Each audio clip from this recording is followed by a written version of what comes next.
Thanks so much for joining us for CBN NewsWatch. I'm Ephraim Graham. And I'm Lori Johnson. President Obama is defending the Iran nuclear deal in the face of tough criticism from Israel and its supporters.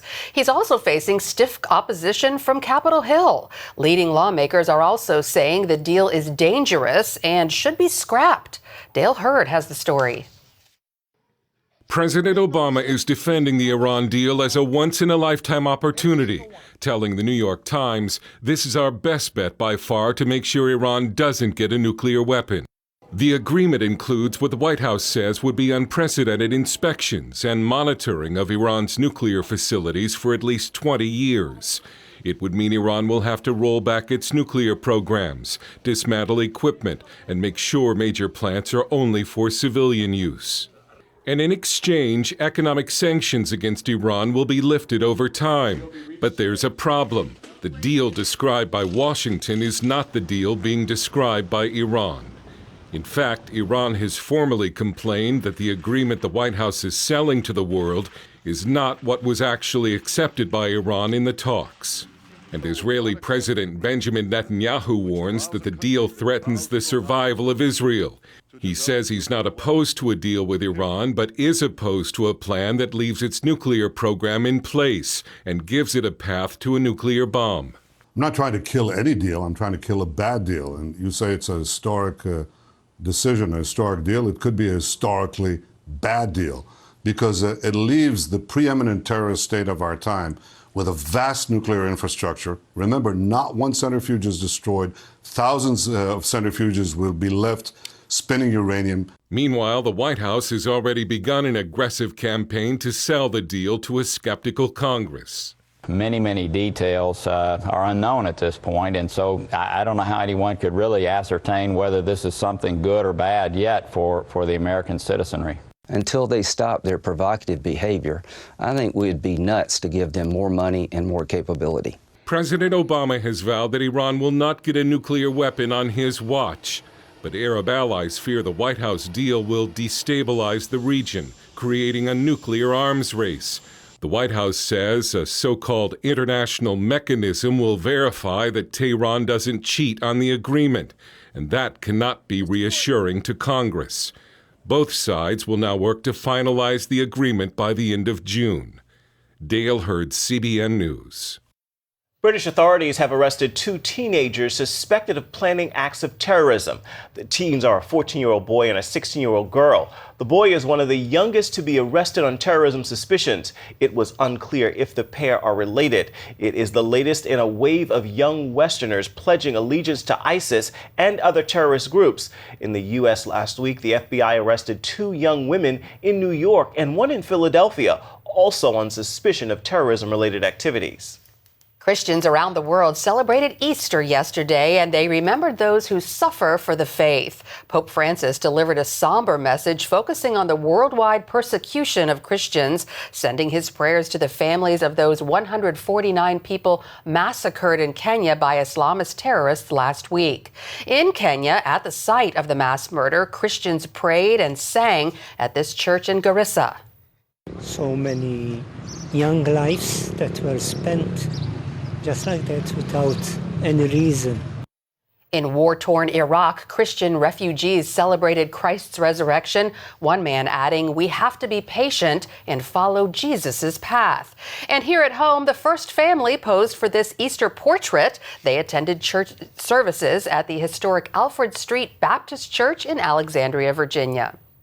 Last week's media uproar over Indiana's religious freedom law put a small-town pizzeria in the spotlight. Memories Pizza in Walkerton, Indiana, had to close down after receiving threats for saying they serve gay customers, but they wouldn't cater a same-sex wedding.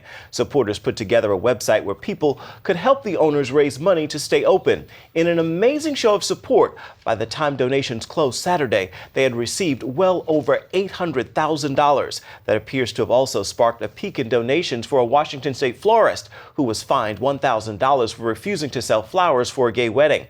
Arlene's Flowers has received more than $80,000 in donations. A chaplain in trouble with the Navy for his Bible-based views is getting some help from on high. The Navy says this chaplain offered several sailors with offended several sailors with his counseling. But as Paul Strand reports, dozens of Congress members are warning the Navy it can't punish a chaplain for preaching his beliefs. And for me to be able to... Lieutenant Commander Wes Motter is waiting for a potentially career-crushing decision from the Navy. Motter's lawyer says several sailors complained about what the former chaplain to the Navy SEALs told them at private counseling sessions.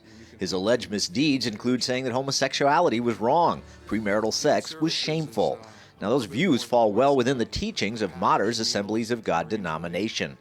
And now 35 lawmakers have sent the Navy a letter pointing out the U.S. Congress passed concrete protections for service members and chaplains' free exercise of religion. It was kind of, I think, almost a veiled chiding by the members of Congress, saying we meant what we said when we said that we want you to protect religious freedom for our service members. Barry points out, before these accusations, past commanders praised Motter, calling him a national asset and best of the best when it came to Navy chaplains. Paul Strand, CBN News. CBN News will talk exclusively with Chaplain Motter later this month. Islam is the world's fastest growing religion, according to a new study from the Pew Research Center. The study says by 2050, Christianity will still be the world's largest religious group, coming in at 2.9 billion followers. But Islam will grow rapidly to come in at a close second at 2.76 billion. That's more than 1 billion members higher than right now. That growth will come mostly because Muslims have more children, and the current Muslim population is younger than the Christian population. A public memorial will be held for evangelist Robert Schuller on April 20th. The 88-year-old pastor and evangelist died of cancer last week. The memorial will be held at the plaza outside the Crystal Cathedral Church. Reverend Schuller will be buried beside his wife in the campus cemetery. Coming up, faith and television. New numbers show these two make a great pair. The new miniseries from producer Mark Burnett debuted on NBC last night. A.D. The Bible Continues is the follow-up to the mega-hit miniseries The Bible. Hollywood is learning biblically themed entertainment means a boom in ratings. This year, we've seen a steady increase in the number of films and TV shows that tell stories based on the Bible, and numbers show it's paying off. National Geographic saw its biggest weekend audience ever when they showed Killing Jesus, a story of the crucifixion of Jesus. The show boasted 3.7 million viewers. And on CNN, Finding Jesus was #1 on its debut weekend with nearly 1.2 million viewers, making it the second highest rated CNN original series premiere ever. Now, those are just two examples of how Bible stories make great television. Earlier, I spoke with Gary Schneeberger of Grace Hill Media about this growing trend. Why do you think there has been such a rise in interest for biblically themed television shows? You know, I think what Hollywood looks for are remarkable stories about amazing people with complex, exciting lives. And I think when you're looking at the life of Jesus, you pretty much have landed exactly where you're going to find the most interesting, complex, amazing, powerful character that you can find. And if done right, as you indicated, with respect and with, treating the faith and the people who adhere to that faith with respect, I think then you're going to get rating success. When do you think this trend began? Well, it's been around, back in the 50s they were making biblical epics, right, on the Ten Commandments and those kind of things. I think in earnest, I think a good earmark for when this kind of thing began, you saw the Kendrick brothers do some of their films, which were very, if not about biblical figures, certainly had very meaningful Christian themes that were very successful in a niche. And then I think Mark Burnett and Roma Downey really kind of blasted the top off the roof with the Bible series. And Hollywood, being in the business of wanting to mimic success, decided, hey, wait a minute, there's an audience out there of people who believe in God, of people who follow Jesus. And if we develop stories that are good, projects that are entertaining, as well as historically accurate, as well as historically respectful, people will either pay to see them at the theaters or they'll tune in on their television sets. Indeed, numbers are bearing that out. Media often shapes culture. Do you think these shows are making an impact on today's culture? Without question.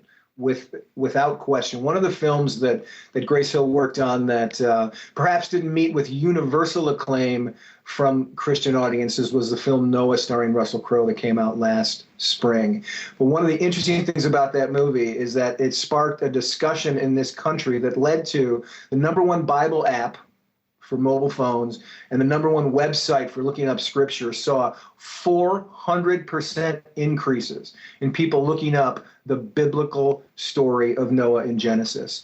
That is taking an entire country's conversation and having them talk about a character in the Bible, not about a superhero from Marvel or DC or a character in a Harry Potter movie. That is pretty amazing. I also know from working on the Son of God film, testimonies that Mark and Roma received from people who walked into the theater on that Friday night not having a relationship with Jesus and walked out of that theater when the movie was over having a relationship with Jesus. When entertainment can change the life and the eternal destination of someone, you've made a difference. Indeed, indeed.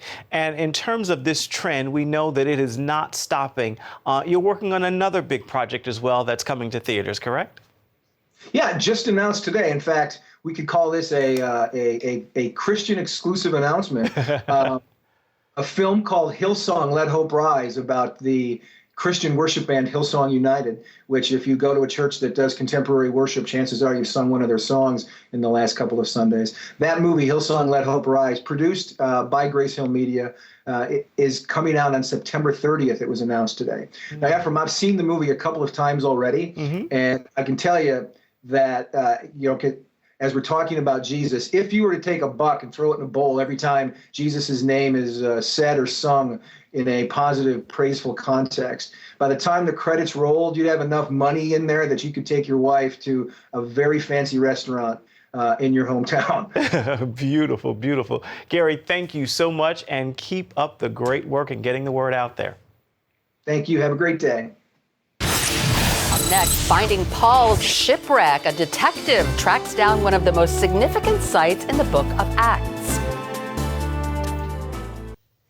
It's been called an unbelievable tale of survival. Fisherman Louis Jordan survived 66 days lost at sea in the Atlantic Ocean on a broken boat. The 37-year-old was reunited with his family this weekend after a freighter spotted him on his disabled sailboat and rescued him some 200 miles off Cape Hatteras in North Carolina. The Coast Guard then lifted Jordan onto a helicopter and flew him to a hospital. He says his ordeal started when a giant wave hit his boat in the middle of the night more than 2 months ago. Capsized, and the boat flipped around, did a 180 on me while I was sleeping at night. I woke up in the middle of the night and I was flying through the air and somersaulting, and all my junk and all my equipment, all my GPS devices and everything, even my stove had dislodged, and it was all flying with me. We're all rolling around in this water. There are reports that Jordan read the Bible to pass the time. He injured his shoulder but survived by rationing his water and food. He caught fish and drank rainwater to stay alive. In recent years, archaeological discoveries from Israel and across the ancient Roman Empire are confirming stories from the Bible. One of the most exciting accounts in the New Testament is the shipwreck that left St. Paul stranded on a barren piece of land in the middle of the Mediterranean Sea. Chuck Holton reports from the tiny island nation of Malta.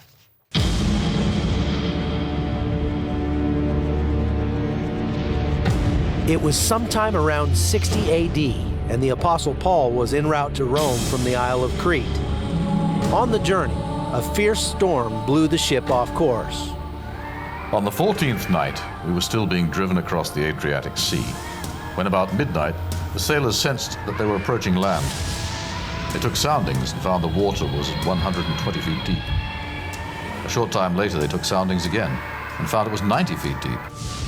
Fearing that we would be dashed against the rocks, they dropped 4 anchors from the stern and prayed for daylight.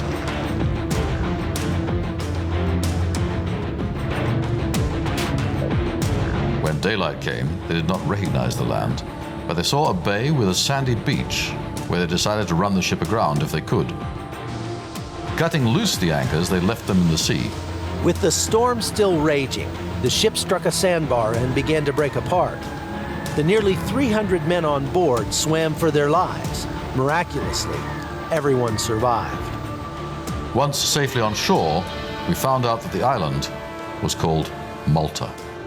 And so began a Christian influence in Malta that has continued down through the centuries.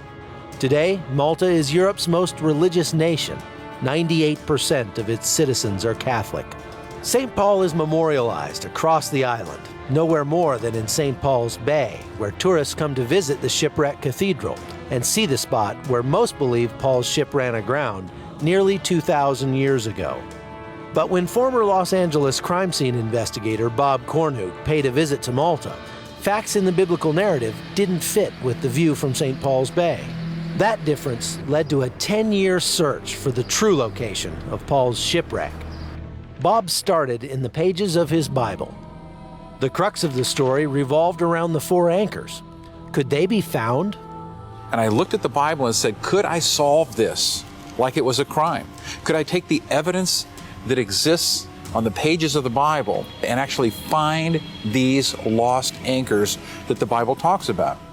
Acts 27 and 28 gives a very detailed account, so Bob listed 4 factors that would have to match up in order to find the true location.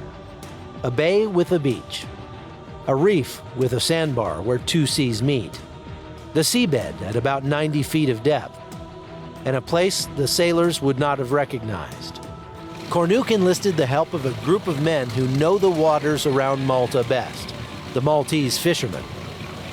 So what I did is I started my search by going out with these fishermen that knew the weather, knew the currents, knew the topography of the ocean. They took me out with them and they explained to me all the possible places based on what the Bible narrative says to where the shipwreck of Paul could have been. Most of Malta is surrounded by cliffs, so Bob quickly narrowed down the possibilities to a few bays with beaches. To figure out which site was most plausible, Cornuke looked to Dr. Graham Hutt, an expert on Mediterranean storms. I've been studying the storms and the weather patterns in the Mediterranean over the past 30 years. It resulted in a book on North Africa and Malta, which covers all these issues with the weather. Dr. Hutt's expertise helped make sense of the clues in Acts. They were really scared of getting dragged down into the Bay of Sirte, down on the Libyan coast, so they would have been trying as much as they could to head in a northerly direction, but only actually making northwesterly. The only bay in that area that fits the direction of drift Bob calculated is called the Bay of St. Thomas. In my opinion, bearing in mind where they most probably would have been, St. Thomas's Bay is a much more likely place. We're just coming into St. Thomas Bay on the southeastern side of Malta, and the theory goes that this was the bay that was written about in Acts 27 and 28. Now, part of the biblical account says that the sailors didn't recognize the island and didn't know where they were until the villagers told them that this was Malta. And that is another support for the theory that this was the bay that they landed in, because if the sailors had landed on the north side of the island, there were many ports that they should have been familiar with. One day, Bob made an electrifying discovery. It came by way of an old diver with an incredible story. I met a man named Ray Chancho, and he said, hey, Bob, in the late 60s and early 70s, we dug up 4 anchors from the ocean bottom at about 90 feet depth. The location? Just outside St. Thomas Bay, near a dangerous sandbar called the Munchar Reef. The anchors were later donated to the National Maritime Museum. An expert analysis confirmed that they were from the Roman era. But the divers had no idea what they had at the time. We found the anchors at the end of the 60s, beginning of the 70s. I wouldn't remember the exact year, you know. As I say, it was of no importance to me whatsoever when we found them. It was, yippee, we found a piece of lead. Ray agreed to show us the area where the anchors were found. Coming out to the head of Munchar Reef. We're going to dive down and see if we can find the site where the anchors were brought up. So when I went out and looked at the location where they found these anchors, I looked at the shoreline and it fit with what the Bible said. There was a bay with a beach. There was a reef where 2 seas come together. Today, the seafloor is again tranquil and calm. giving no clues to the secrets that lie beneath the waves. It's impossible to know for sure if this is the spot where Paul's shipwreck occurred, but many Maltese are intrigued by the theory. Joe Navarro is another of the divers who helped retrieve the anchors. I myself am convinced that it is more plausible that the shipwreck was on Munchar, not on St. Paul's Island. We have believed St. Paul's Island, but nobody ever sort of questioned, but are you sure? We looked down at this glistening anchor, and I remember kneeling down and putting my hand on that cold object and thinking that I could be now touching history. For 2,000 years it belonged to the sea, and now I was actually touching this object that could come to us from the pages of the Bible. Today, the anchors are tucked away in a corner of Valletta's Maritime Museum. Most visitors pass them by, having no idea what history they might hold. Chuck Holton, CBN News, on the Mediterranean Isle of Malta. Operation Blessing is helping orphaned children in Haiti. The Zanmi Beni Children's Home in Haiti provides love and care for orphaned and abandoned children.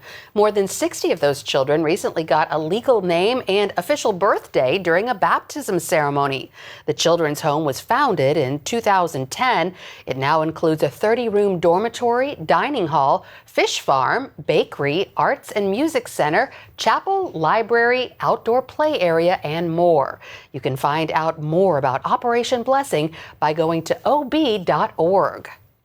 And finally, a note to jumpstart your Monday. I call it my Monday motivation. Here's a thought. As you start this week and face challenges that you may feel are beyond your power to control, remember this: living in Christ is living beyond your means. With that, I can do all things through Christ who strengthens me. He will not let you fall. Have a marvelous Monday. Great word, Ephraim. Thanks for joining us. That's all the time we have for now. And you can find more of our exclusive coverage on the issues you care most about at cbnnews.com. We'd love to hear what you think about the stories you've seen here today. You can do that on Facebook or at CBN News on Twitter. Until next time, have a blessed day, everybody.